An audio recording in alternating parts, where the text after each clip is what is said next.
Hello ladies and gentlemen, welcome back to my YouTube channel.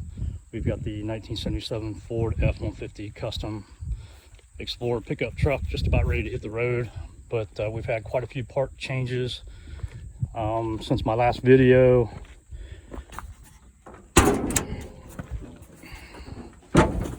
We've had to change the upper radiator hose because it had a hole in it, leaking antifreeze. We changed the alternator and power steering belts because they were in pretty bad shape, probably the original belts. We had a master power or a brake booster go bad because we didn't have any brakes, so we had to replace that. And then we had a fuel leak at the fuel pump. So I have videos for the fuel pump and the master power parts removal and install, so stay tuned for those videos. So hopefully we're getting to the point where we get this truck on the road real soon, so everybody stay tuned. We changed the alternator belt and the power steering belt. As you can tell, this is where the old setting for the power steering belt used to be. After we adjusted the bolt down for tightening up the power steering pump, this is now the new setting for the power steering belt. We're in pretty good shape there. But as we were pulling the truck into the building, I noticed that we didn't have any brakes anymore.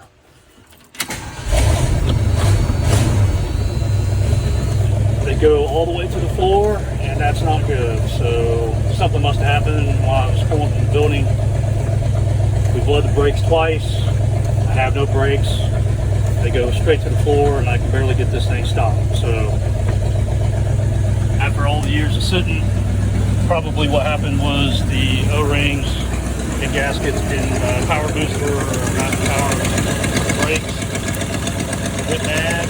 So I have a new part ordered, and it should be here tomorrow, so stay tuned. I got the old master power getting ready to come out. I had to loosen up the 2 bolts on this side, 2 bolts on the opposite side of the master power. I've got the brake lines taken off and kind of strapped back out of the way, as well as the vacuum tube. That way when I pull the master power out, then I'm not catching all that. But I also had to come in to take the bolt out of the brake pedal.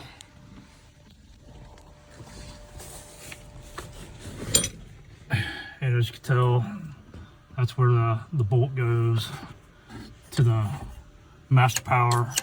I unhooked the battery, that way I wasn't having my brake lights on, so I didn't run the battery down. So anyway,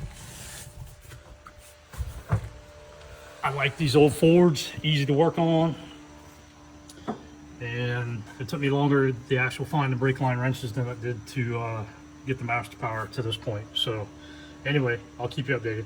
Got the old master power out, getting ready to go get the new one.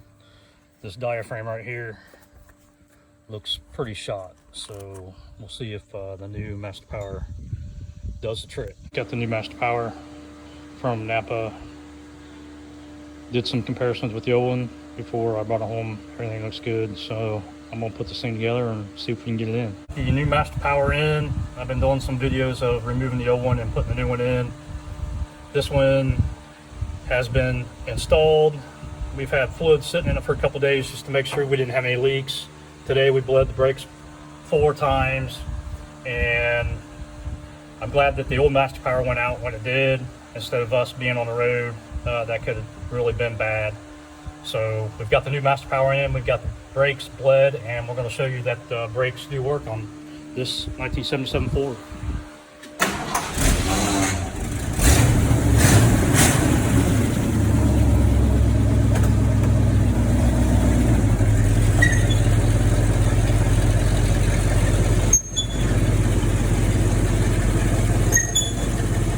Okay, so that'll conclude the video for the master power change, and we'll be taking this truck on a drive, so stay tuned. As I mentioned, we didn't have any brakes after we bled them, still nothing. The master power went bad, replaced the master power, was backing this thing out of the barn and noticed that I had some gasoline coming out on that cross member down here, and it smelled like gasoline, so I might have a gas leak. So we'll get this thing figured out eventually. I'm going to start it up and see if maybe we got something coming out of the fuel pump. So stay tuned. So I'm going to start this thing up and take a look around the fuel pump area to see if we have any leaks. I'll probably not try to talk while the truck's running because it is kind of loud. So I'm going to take a look at the fuel pump area.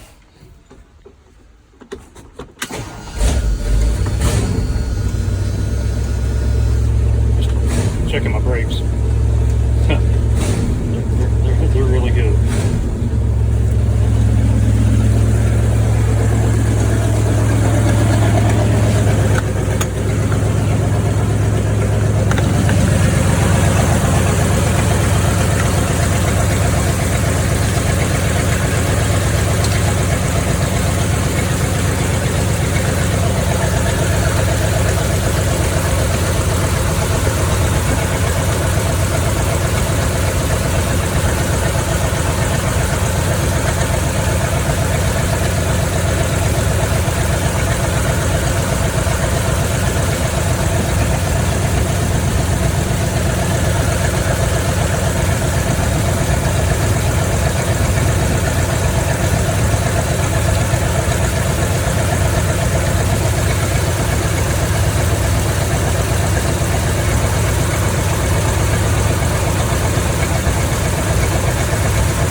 Okay, well, it looks like we've got a leak at the fuel pump.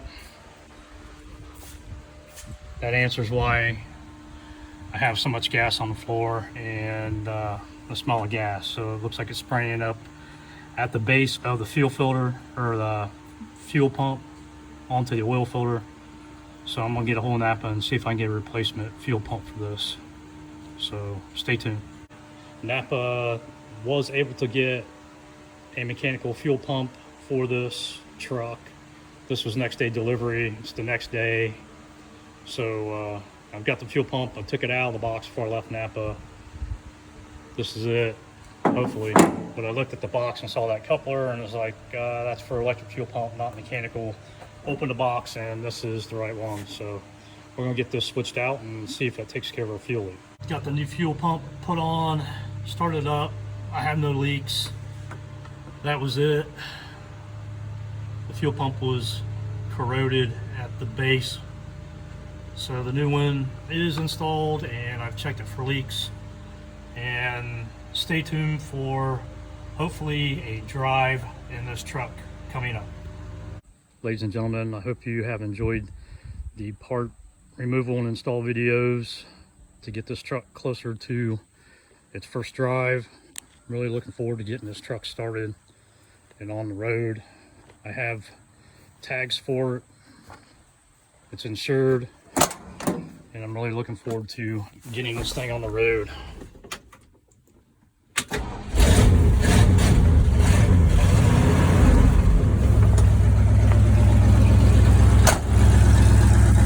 So I'm really looking forward to getting this truck going.